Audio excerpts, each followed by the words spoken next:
Joy Television okuva ku makya mpaka essaawa zino mukola ky'amaanyi nnyo ddala olunaku lwa Monday ate nga ennaku z'omwezi 6 omwezi gwa 7 ate nga twaga kutandikako ekitiibwa tukiddiza Mukama era tumwebaza eyatusobozezza okubanga tumalako omwezi ogw'omukaaga ate n'atuyingiza mu mwezi ogw'omusanvu eyatusobozezza omalako guli ne guno ajja gutusobozesa agocha kwemu nze Vicky Blessing atoleere kansake nkuwe emitwe emikulu tovaako.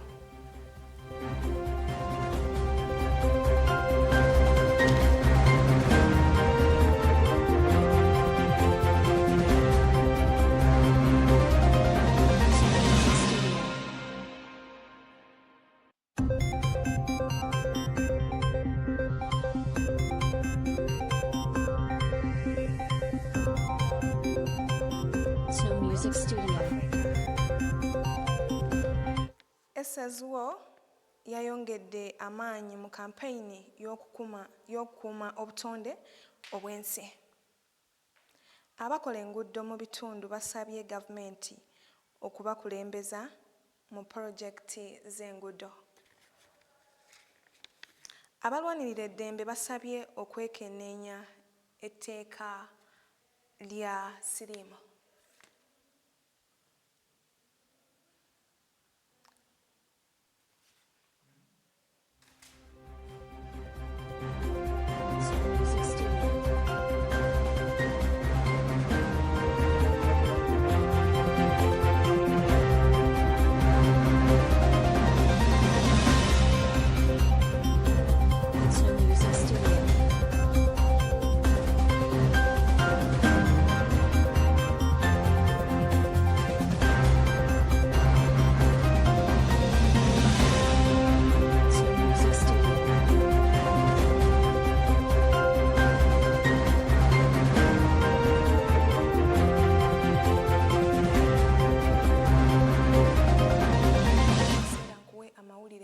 Mubujuvu gaabwo bwonna gwe osobola okukyalingirako munno ka linki n'asobola okubanga yekkaanya ku mawulire agagenda mu ggwanga. Joy Television tukyali mu mawulire agocha nga waliwo tutandise abalwanirira eddembe basabye okwekenneenya etteeka lya siriimu okuggyawo ebiziyiza okukeberebwa. Katubirabe mu bujjuvu.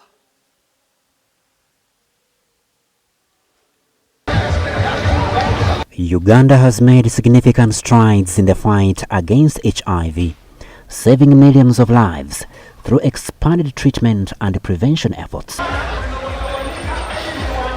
Yet with more than 1 million people still living with the virus, advocates warn that stigma and fear remain major barriers to ending the pandemic. We have already seen preliminary results from the stigma index survey indicate that there is an increase, more than double stigma related to HIV. They warn that parts of the HIV law worsen discrimination and discourage testing, seeking treatment, and openly living with their status. As Uganet, we petitioned the Constitutional Court to challenge sections of the HIV Prevention and Control Act that we think criminalize communities. The Constitutional Court decided, and we were not comfortable with the decision that they made, so we have launched an appeal and we have already filed it in the Supreme Court of Uganda. We also are not happy that anybody who is arrested for any case, if they are tested for HIV, the case is aggravated. So we think it is a direct target on the people living with HIV. Section 18, subsection 2E of the HIV/AIDS Prevention and Control Act permits health workers to disclose a patient's HIV status to people considered to be in close or continuous contact, including sexual partners. It provides that a health worker is required to disclose the results of an HIV test, if it's a positive test, to any other person who is in close or continuous contact with an HIV positive person, without consent, by the way. And this is, of course, a serious breach of medical confidentiality. I go to do a health worker draws blood from me for a test, and then you are saying after I leave that clinic, that hospital, the next thing I learned is that the health worker is communicating to everybody he or she thinks knows me. And that's what the law provides. How can this be acceptable? How come even during COVID they were not disclosing people's COVID results? And why only HIV then? Why not any other infectious diseases? Section 41 imposes a 5-year jail sentence or a fine not exceeding 12 currency points or both for attempted transmission of HIV. Advocates question how intention is established, especially where viral suppression, scientific evidence, and other possible sources of infection are not fully considered. Offense of attempt to transmit HIV, which is in section 41, when there are scientific issues that were not taken into account. From a scientific point of view, what constitutes an attempt? If a person has a low viral load and is not able to transmit HIV, if they are in sexual contact with another person who is negative, can we say there has been an attempt? When scientifically speaking, it's not possible. But the science in this area was not considered by Parliament.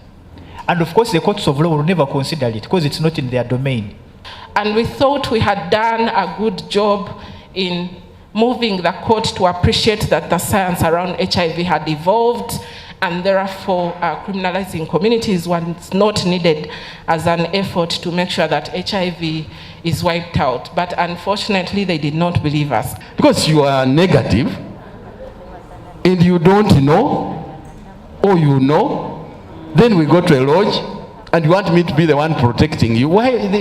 Preventing new infections should be a shared responsibility. Sylvia Komhanj was convicted in 2019 over allegations of transmitting HIV to a child. She spent 2 years in prison before medical evidence cleared her. She says that her experience exposed dangerous misconceptions surrounding HIV within the justice system and the public. Once you're suspected to be living with HIV, they should go further and investigate. They should not just decide there and then. Because now you see, in my absence, as I was in Kidepo National Park, they took their baby after suspecting, after seeing just something, a swollen part in the baby's armpit. They took the baby for PEP. At least they would have taken time. They would have gone, maybe taken the baby to the doctor and they find out, but they should not have decided to give the baby PEP because now the baby suffered for no good reason. And also taking me to police and I'm held there for 2 good weeks, no bond. That is not being fair. Casting me in prison, all those months, 9 months, no bail, no what, it's unfair really. The thing that is distancing people from healthcare is the fear, is the stigma, is the discrimination around it. And the fact remains that punitive laws do not promote access. If there is anything they do, they distance. Advocates believe the upcoming Supreme Court hearing presents an opportunity to replace criminalization with evidence-based public health approaches. People should be treated equally. When somebody is suspected, treat them equally like any other normal human being. They should not just look at some people living with HIV, see if they are criminals, treating them as criminals. Like you have already judged somebody, you judge somebody. You have not yet ruled the case, but for you have already. The actions speak. We need to, we who are or infected, the fear is that the 1.5 million Ugandans who have the HIV are going to infect you. Some of you who even don't know your HIV status. That we are going to infect you, are out, armed and dangerous. This is the information that they have. But that's not the issue. So we need to talk more. They note that disclosure helps dismantle myth, restores dignity, boosts self-esteem, and inspires more people to seek testing and treatment without fear. Twagala nnyo abavubuka baveeyo boogere nti nina obulwadde era nkola bwe nti kubanga bw'ovaayo n'oyogera kikuyamba teweekweka tutodda wansi mu kitanda naye okijjayo bulungi era bannaffe aboogedde bwe batyo tubalabye nga bayambiddwa ng'era tebatya kufuna services. So, but with the infections, about 100 new infections every day. We now have, for example, 4,700 babies infected annually. Criminal. And this is something that we really don't need a law about. These are things we need to talk about. For many people living with HIV, disclosing their status remains a deeply personal decision shaped by fear of discrimination. Or when I wake up as a woman living with HIV, we have disclosed without even telling our children and our families. And our children are now the ones bearing the stigma that we did not bear. Because when we did disclose, when we talked about the things, we were ready, we were prepared. But our children are not prepared, and they get in the school and then they are saying, this one's mother is HIV positive, and therefore he's also positive, she's also positive. And therefore, like the trickle stigma that goes to your children, and they cannot be the same. They cannot live their lives the way they should be living their lives. Currently, 300,000 people are not on HIV treatment. As Uganda strives to end HIV as a public health threat, not criminalizing those living with the virus could be the country's effective remedy to eliminate new HIV infections. Eyo nga tuvuddeyo ate musisi eyagudde mu Venezuela gye buvuddeko azzeemu okweraliikirira olw'engeri Uganda gye yeetegekera obutyabanga obufaananako nga bwe butyo. Wadde nga eggwanga lino lirina ebyafaayo by'okutambula kw'ensi, ekiragiro kya President Yoweri Museveni ekikwata ku kwetegekera musisi kirabika omutindo ogw'ebizimbe ogw'amaanyi ennyo ddala. To many Ugandans, the ground beneath their feet appears permanently stable.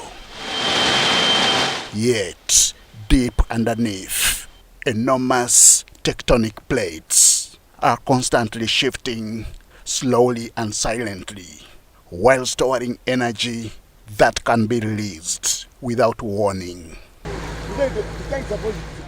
When that happens, the earth shakes, a phenomenon which is what the world knows as an earthquake. When a slight movement takes place in those plates, whether it is vertical or horizontal, here on the ground we shall feel those movements through seismic waves, which kind of shake the ground and whatever is attendant. Earthquakes may strike naturally as tectonic plates move. Others, though less common, can also be triggered by human activities. These include underground blasting, tunneling, and major disturbances beneath the Earth's surface. Scientists say predicting exactly when an earthquake will occur remains one of nature's greatest challenges. Sometimes we get involved in activities which may cause the disruption in the stability of the ground, like blasting. We do blasting rocks, both close to the ground and underground. When we want to drill tunnels, say through mountains. Uganda is no stranger to earthquakes. The western region, lying close to the East African rift, has experienced several significant tremors over the decades. Among the strongest was the 1990 earthquake, measuring 7.2 magnitude, while in 1994, Kisomoro earthquake caused damage to buildings across western Uganda. Those experiences prompted engineers and scientists to push for stronger building standards decades ago. Recently, we've had a big one, 7.2 magnitude, 1990. It happened in the western part of the country. So, yes, and we shall continue getting them. We just have to be prepared so that the infrastructure that we build, these high solid buildings, are protected. That is a temporary. Following years of scientific research, Uganda developed engineering codes that guide the construction of earthquake-resistant buildings.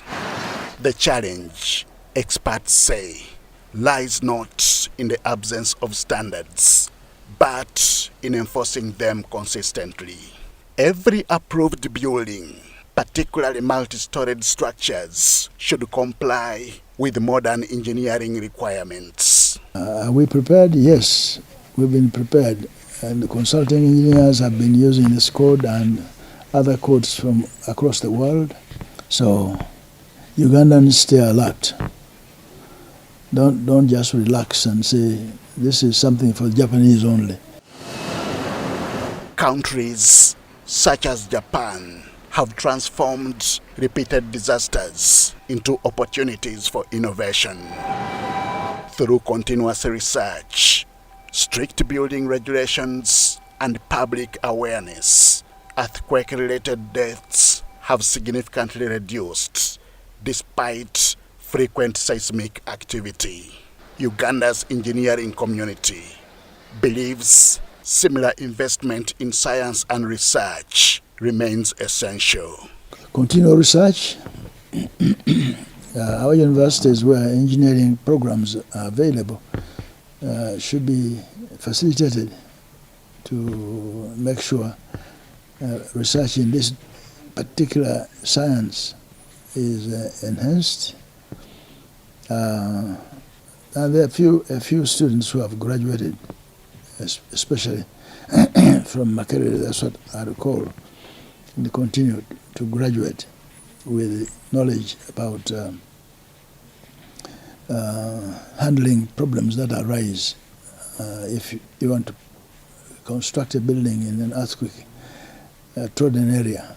As the world continues counting the costs of devastating earthquakes from South America to Asia, Uganda's greatest defense may not be predicting the next tremor. It lies in preparing for it. For engineers, preparedness begins long before the ground starts shaking inside classrooms, drawing boards, construction sites, and every building approval office across the country. Why? Because while earthquakes cannot be stopped, disasters can. We should continue responding to the requirements that science puts forth through building codes and enforce.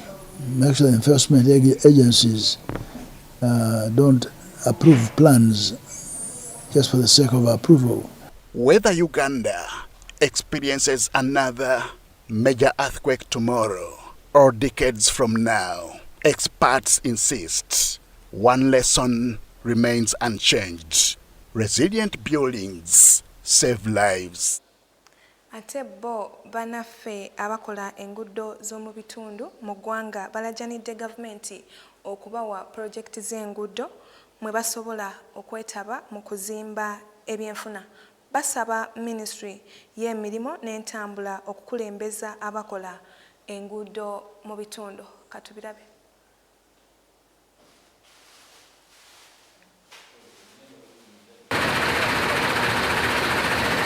Since 1986, when the NRM government took over power, 6,000 kilometers of roads have been upgraded to tarmac, up from 1,000 kilometers. Stakeholders and engineers of local roads contractors in the country highlight their role of improving the country's roads infrastructure. An employee, I'm so much appreciative to the government of Uganda for giving us an opportunity on so many projects that we are working upon. Government for giving us contracts because we are capable, and I request government to continue giving us more contracts, more big contracts, because we are capable. We have the capacity to to build roads, to do construction. The Public Relations Officer Abubakar Technical Service Deus Tukamhewa said awarding local contractors, especially Abubakar Technical Service, the Busunju Chiboga Hoima Road connecting to the Albertine region and Matuga Semutoka Peka connecting to the industry in Namunkenkera, Nakaseke district have been worked on. We are now working on several projects including Matuga Semutoka Peka, which is 45 kilometers. We are working on Busunju Chiboga Hoima Road, which is 145 kilometers. And amidst all of these, we employ local people from Uganda. Tukamhewa was addressing the press conference at the Abubakar Technical Service offices in Mukono municipality. We are proud and we thank government for having a policy for Build Uganda, Buy Uganda, Build Uganda, and for the enormous support that we have gotten from government, supporting the local contractors.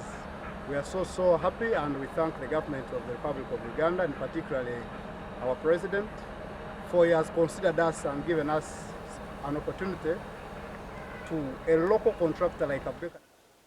Eyo ate wetuvaayo kyo ekibiina ky'abavubuka kyongedde amaanyi mu kaweefube w'okukuuma obutonde obw'ensi nga kisaba ebitundu okutwala obuvunaanyizibwa obwawamu mu kukuuma ensi okuva mu bukyafu bwonna. Environmental degradation continues to threaten human health and livelihoods, making it necessary for everyone to participate in conservation efforts. So we are here today at Chigoya to carry out this cleanup campaign, that is no more Juki. Juki means general plastic. So when we carry out this activity, to reduce plastics in our meters. And then so, in the heart of mother, we carry out these activities to see the environment from pollution, make it clean, and that's a healthy for other living creatures. So that's why it is necessary to mobilize all the people around us to help to better immunity so that we can reduce plastics around our community. They emphasize that protecting the environment is a shared responsibility that requires cooperation from individuals, institutions, and communities. Of course, there is a huge ever since we started this activity. Because now you can see the area is somehow clean, but before he started, the area is meant such as it clean. But nowadays, you can see that people are trying their best to clean the area where they live, and also this makes an improvement in the community. Speaking during one of the activities, organizers encouraged young people to take the lead in promoting sustainable practices that reduce pollution and preserve natural resources for future generations. We come here through restoration with love and implement the facts that actually bring up a clean-up environment. So we are hoping to cooperate with the people, and we are hoping that many other people also realize this value and join us so that we can together sustain our environment and live in the new community. The group reaffirmed its commitment to expanding its environmental campaigns across different communities, saying every individual has a role to play in creating a cleaner, healthier, and more sustainable world for present and future generations. We are going to work hand in hand together with my bosses to see that at least we come and innovate, remove the lampshades which are in the trenches. Eyo nga tuvuddeyo ate ofisi ya Ssaabaminisita yeegasse ku minisitule za gavumenti endala ebitongole n'ebitongole okujjukira olunaku lw'abakozi ba gavumenti mu Africa olw'omulundi ogw'15. Katubirabe. Uganda and other African Union member states observed Africa Public Service Day 2026 under the theme Enhancing Public Sector Institutions and Empowering Multi-Stakeholder Partnerships to Achieve Universal Water Availability and Safe Sanitation by 2063. Prime Minister, Right Honourable Nabanja, the deputies, the different ministers of the affirmative action ministries have decided to regularize the sports gala for everybody in the office of the PM. One is to create teamwork as at the beginning of the term. Also to break silos between the departments, for everybody to feel at home and family, and for everybody to relax and create more networks from within, as we strategically must take the same to the whole country. Speaking as chief guest at the end of the sports gala, Robert Kasule Sebunya, the head of the Prime Minister's Delivery Unit, lauded government for such initiatives. It's a day to celebrate all public servants, the effort they put in, dedication to serving humanity. Also, we're here to celebrate the sacrifices we make,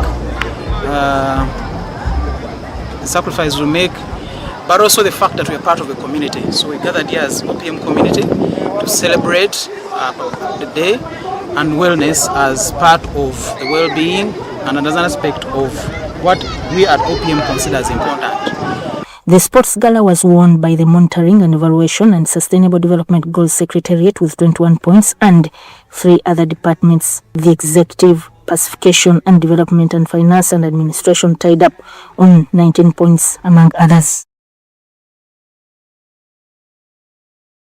Agocha okuva we gatandikidde mpaka okutuusa kati nga tugenze okubanga tugamaliriza naye nga nkutumirako yonna gy'osinzidde okubanga ogalaba ab'Kamwokya, aba mu bitundu byonna ebyenjawulo, ab'e Najera, ab'e Bweyogerere, Kira, yonna gye musinzidde okubanga mulaba amawulire agokya mbeebaliza ddala nnyo ddala.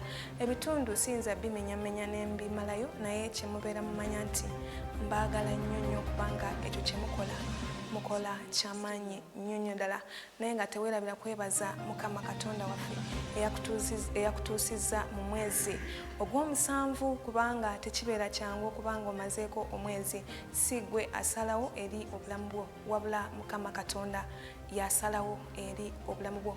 So n'olw'ensonga eyo tumwebaze olw'obulamu bw'atuwadde. Oyinza okubanga olina by'oluubirirwa okufuna mu mutima gwo naye nga tonaba kubufuna, obulamu bwokka bukumala okubanga bwebaza Katonda n'alyoka akwongera ebirungi. Nanti Abaganda balugera nti weebale amala ebintu. So n'olwekyo buli lunaku olukya weebaza Mukama Katonda okubanga akusobozesa okubanga olutuukamu nnyo. Joy Television agugabadde amawulire agokya ag'olunaku olwaleero. Tusisinkane olunaku olw'enkya essaawa zezimu. Nze Vicky Blessing atuleire mweraba.